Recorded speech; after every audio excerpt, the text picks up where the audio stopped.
So, how's it going, everyone? Welcome back to the channel. I hope you guys are doing great. In today's video, we'll be doing some live war attacks using Fireball into Super Witches as usual. But as the video suggests, I am on a triple streak drive and having a pretty successful season so far on my offense using Fireball into Super Witches army, and I'll be leaving the link in the video description below. If anyone would like to check it out, you can. So now you can see the stats right here. You can see that from day 16 I haven't failed a single attack of the Legends Day, and I am resetting in the top 30 today on this account particularly. I have put out the statistics on your video screen and the screenshot of my today legend reset. You can check them out. Now, without making the intro too long, let's just dive into our first attack of our war. Okay, so the first base of our war is a double race star setup base, and uh, I'll be potentially taking down the scatter with my fireball, and that uh, arc will be a great value because with fireball, always make sure that you are getting a great path including sufficient value. So make sure that you are getting a sufficient value but with great pathing. Always make sure. And my potential fireball placement is on the scatter because it is giving a great pathing to me. I could have went for the crusher mortar rage tower, but I preferred the scatter shot and the ricochet with the expo. Always make sure that to whichever side your warden is tilting, you have to get that second layered thread. For this base, wherever I am getting the fireball, I need to take down the second layered thread, which was for me on this base is the expo. So you can see I have took down the expo, and uh, therefore the second layered thread was gone. So my warden is healthy and staying alive, and many people make this mistake, like they don't take care of the second layer threat and their warden die early. And in this attack, warden plays a huge role because of the rage gem. This attack never time fails, and you have to use your heroes properly and correctly. And for this, the rage star compartment is very like threatful for this attack. So always make sure to use spells and the king's ability properly and timely. You have to rage for this base. I am raging near the rage star because as always you have to rage your healers, not your troops, and make sure your healers are in rage. Your troops can do the damage without the rage spell, but your healers have to be in the rage spell, otherwise your troops are gonna die. And yeah, this base is crushed. I still have one freeze, and my super witches are still alive with the giant, and the RC is doing her thing from the 12 o'clock side. And yeah, this base is crushed with the last freeze on to the multi-arch tower and the expo. And yeah.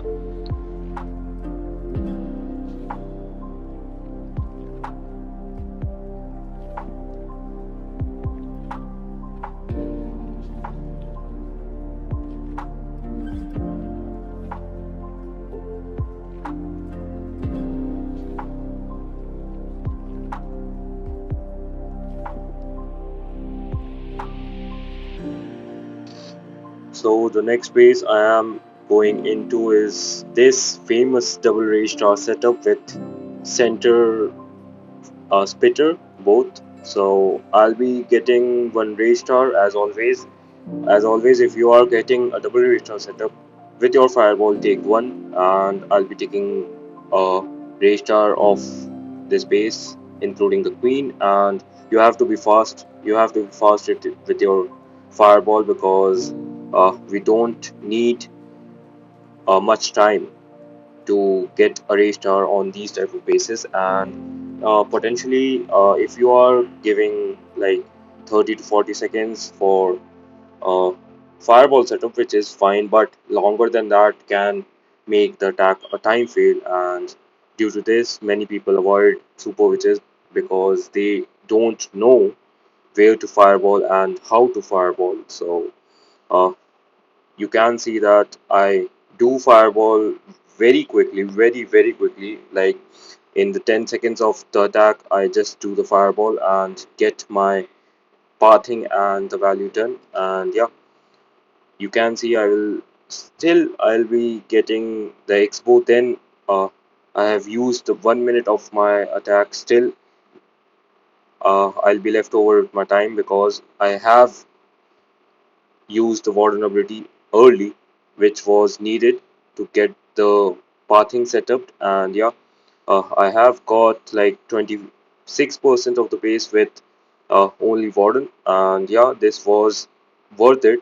But I'll recommend using the warden only for like maximum 40 seconds, not more than that. And but if you are doing a long warden walk, make sure you are faster in the next phase of the attack. And yeah, and the queen is going smoothly on the outside, and the heroes, the king, and my super witches are healthy in the core. I still have one skeleton rage and one freeze. I'll be popping the king ability soon. And right now, yes, thank you. The skeleton spell to distract somewhere, yes, the king and the RC ability because the Crusher Mortar and the Monolith is 1 HP. I'll freeze both the heroes of the opponent because I need to keep my RC alive and the RC's ability intact and the Queen's ability right now, and this base is crushed.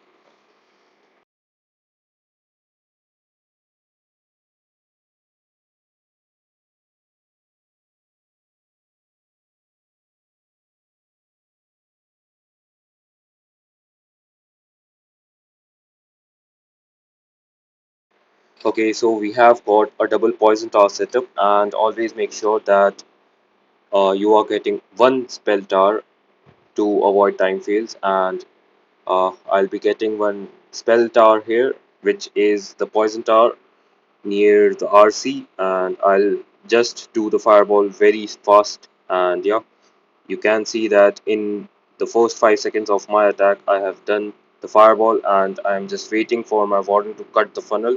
And this is a hook tower base, which is very easy for super witches because you just need your king to get hooked by the hook tower, and thereafter the base is crushed.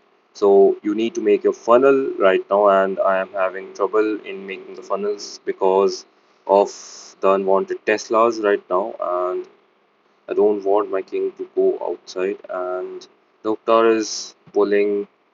Uh, okay, the Octar is not pulling my king, and my king has come outside, and I just need to make sure that my king does not go outside the base, and the baby dragon is doing his thing. And yeah, the king is inside, and there was no need of the hook tower to get my king pulled, but my king went inside potentially and on his own. So a super dragon from the CC, which is uh, unconventional.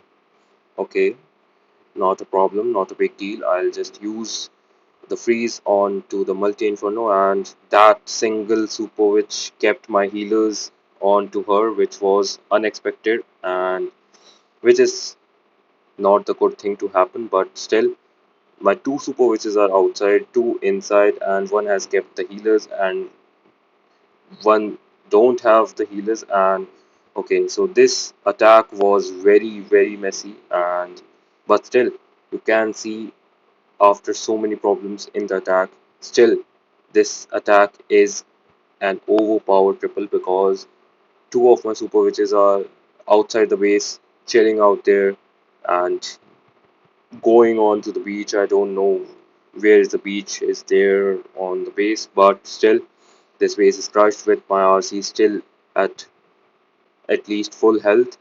We can call it a full health, and one super which is in the core with all of my healers alive. And in this attack, mainly your healers are the key components, and you need to make sure that your healers are alive.